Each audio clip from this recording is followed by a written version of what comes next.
ഇങ്ങനെ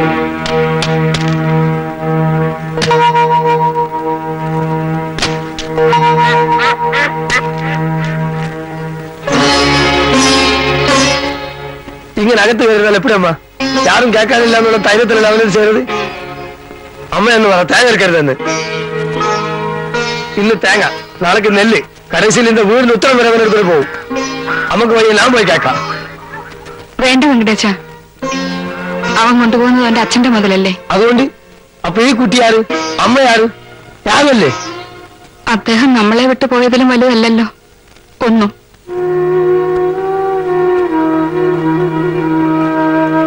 അപ്പൊ എല്ലാരും ചേർന്ന് തന്നെ ചതിക്കായിരുന്നു. ഇതിന്റെ സത്യാവസ്ഥ എനിക്ക് ഇപ്പൊ അറിയണം. ആരുമില്ല ഇവിടെ? എന്നാ വേണം? എടോ തമിഴ, നീയും ഞാനുമായിട്ട് ഒരു പ്രശ്നമില്ലാത്ത സ്ഥിതിക്ക് വെറുതെ കുഴപ്പത്തിന് വരരുത്. കല്ലെടുത്തറിയാൻ വലിയ കഴിവൊന്നും വേണ്ട. മര്യാദ വിളിപ്പോ, അല്ലെങ്കിൽ തന്നെ മനസ്സിലൂടെ പ്രാന്ത് പിടിച്ച് നിൽക്കുക. ഞാൻ മുഴുപ്രാന്തരായിട്ട് നിൽക്കുക. അറിയോ എനിക്ക്? എന്നെ പുറത്തിയടിക്കാൻ വേണ്ടി എല്ലാരും ചേർന്ന് നാടകം കളിക്കായിരുന്നു അല്ലേ? പ്രതിയുടെ വീട്ടിൽ വന്ന് വാതി തേങ്ങയിട്ടുകൊണ്ട് പോകുന്നു. മാനേജർ മരിച്ച തക്കം നോക്കി കേസെന്നും വഴക്കെന്നും ഒക്കെ പറഞ്ഞ് എനിക്ക് പകരം വേറൊരുത്തരെ നിയമിച്ച് കാശ് കെട്ടാനല്ലേ നിങ്ങളുടെ പുറപ്പാട് അല്ലേ? പക്ഷേ ഞങ്ങൾക്കൊന്നും അറിയില്ല. പ്രഭാകരൻ ഞങ്ങളോടൊന്നോട്ട് ചോദിച്ചിട്ടുമില്ല. അതിന്റെ ആവശ്യമില്ലല്ലോ. ആവശ്യമില്ലേ? അപ്പൊ അവനിവിടെ അതിക്രമിച്ച് കയറിയിരിക്കുകയാണല്ലേ? പാർട്ടീഷന് കേസ് കൊടുത്തവൻ കേസ് വിധിയാവുന്നതിന് മുമ്പ് വസ്തുവകകൾ അപഹരിക്കാൻ വന്നിരിക്കുകയാണ്. അത് ശരി. ഓഹോ, നിർത്ത്. അന്ന് താൻ പറഞ്ഞു താൻ എന്റെ കയ്യിൽ നിന്ന് കാശ് വാങ്ങിച്ചില്ലെന്ന്. പക്ഷെ ഇവിടുത്തെ തേങ്ങ ബലം പ്രയോഗിച്ച് എടുത്തുകൊണ്ട് പോകുന്ന തനിക്ക് എന്റെ കാശ് തരാനുള്ള ഉത്തരവാദിത്വമുണ്ട്. കേസിന് പോയാൽ കേസിന് പോകണം. ഒരു വാദിക്ക് പ്രതിയുടെ വീട്ടിൽ കയറി വന്ന് ബലാത്കാരമായി സാധനങ്ങൾ എടുത്തുകൊണ്ട് പോകാൻ അവകാശമില്ല. ഈ വാഹനം ഞാൻ ഇവിടുന്ന് വിടില്ല. പോലീസ് വരട്ടെ. മാറില്ലടാ, മാറാനാ പറഞ്ഞേ? മാറില്ല.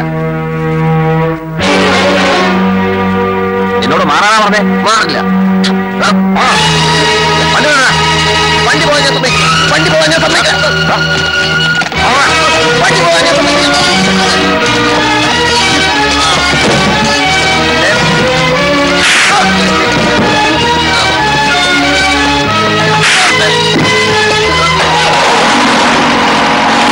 മാഷേ,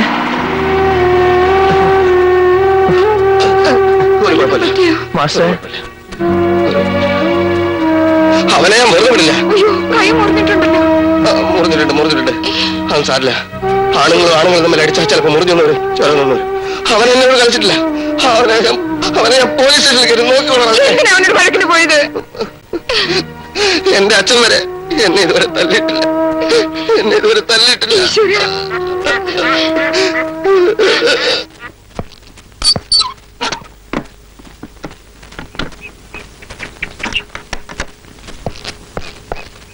താനിതുവരെ പോയില്ലേ? എടോ, ഫീസില്ല കേസൊന്നും ഏറ്റെടുക്കാൻ ഇപ്പൊ നേരമില്ല. ഭാര്യ പ്രസവത്തിന് പോയിരിക്കുക. ഒരു മാരുതി ബുക്ക് ചെയ്ത് ഈ ആഴ്ച വരും. ഒരുപാട് പണത്തിന് ആവശ്യമുള്ള സമയമാണ്. ഫീസ് കക്ഷികളോട് ചോദിക്കാൻ വക്കീലെ അവർ തരും. എന്നിട്ട് അവരെന്താ വരാഞ്ഞേ? എടോ, തനിക്ക് എവിടെ ചെന്നാലുണ്ടല്ലോ ഈ കേസും കുണ്ടാവണ്ടിയൊക്കെ. അന്നെന്തായിരുന്നു? ആദ്യം വന്നത് വിസ കേസിനായിരുന്നു. വിസ തരാമെന്നും പറഞ്ഞ് എന്നെ ഒരുത്തൻ 2500 രൂപ പറ്റിച്ചല്ലോ. ആ, വിസ കേസ് പിന്നെ ഉണ്ടായിരുന്നല്ലോ. അത് ഇതുപോലെ ഏതോ ഒരു തേങ്ങാ കേസ് എന്തോ ആയിരുന്നില്ലേ? കേസി ചാത്തൂട്ടി ലോറി ഡ്രൈവർ തേങ്ങാ പാട്ടത്തിന്റെ കേസായിരുന്നത്. അതെ. അന്ന് ഞാൻ അത്ര ബിസി ആയിരുന്നില്ല. പക്ഷേ ഇന്ന് അതല്ല സ്ഥിതി. ഇതൊരു ജീവകാരുണ്യ പ്രശ്നമാണ് വക്കീലെ. എന്റെ കാര്യം പോട്ടെ എന്ന് വെച്ചാലും കേസ് നടത്തിയില്ലെങ്കിൽ ആ കുടുംബത്തിന്റെ കാര്യം അവതാളത്തിലാവും. ഫീസിന്റെ കാര്യത്തില് വക്കീല് പേടിക്കേ വേണ്ട. അതൊക്കെ ശരി തന്നെ. ഈ കക്ഷികൾ ഇത്രയും തുരഞ്ഞെന്ന് ഞാൻ കാണണം എന്നൊക്കെ പറഞ്ഞാൽ ഒരേ ഒരു പ്രാവശ്യത്തേക്ക് മതി.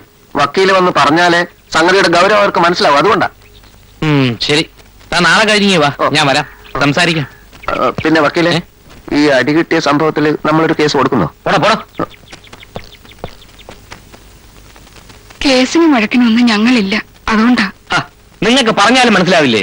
കോടതിയിൽ നിങ്ങൾ നിങ്ങളുടെ കാര്യം പറഞ്ഞില്ലേ? അന്യായക്കാരന്റെ ഇഷ്ടം പോലെയല്ലേ സംഭവങ്ങൾ നീങ്ങൂ. തേങ്ങ കൊണ്ടുപോയതുപോലെ എല്ലാം അവൻ വന്ന് എടുത്തോണ്ട് പോയാൽ നിങ്ങളങ്ങനെ ജീവിക്കും.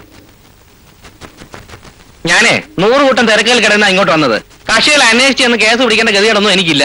സുധാകരൻ വന്ന് പറഞ്ഞത് പ്രധാനമായിട്ടും നിങ്ങളുടെ കാര്യമാണ്, അല്ലാതെ അവന്റെ കാര്യമല്ല. ആ ഒരു ആത്മാർത്ഥം നിങ്ങൾക്ക് അയാളോടില്ലേ? മാഷിന്റെ കാര്യം എങ്ങനെങ്കിലും നടന്നാ മതിയായിരുന്നു. മാഷിന്റെ കാര്യം എങ്ങനെയെങ്കിലും അങ്ങ് നടക്കില്ല. പ്രഭാകരന്റെ സ്കൂൾ വന്നാല് മാഷിന് ജോലി കിട്ടില്ല എന്നേ. അപ്പോ ഞങ്ങളിപ്പോ എന്താ വേണ്ടേ? ഇത് വക്കാലത്ത് ഫോമാണ്. രണ്ടാളും നല്ല മനോഹരങ്ങളായ ഒപ്പുകളിട്ട് ഈ ഫോം എന്നെ ഏൽപ്പിക്കുക. ബാക്കി ഞാൻ നോക്കിക്കൊള്ളാം.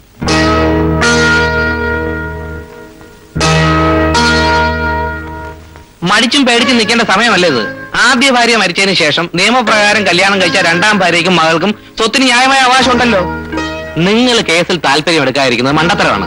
കോടതിയിൽ വരണം, ഈ കേസിൽ താല്പര്യം എടുക്കണം. മനസ്സിലായോ?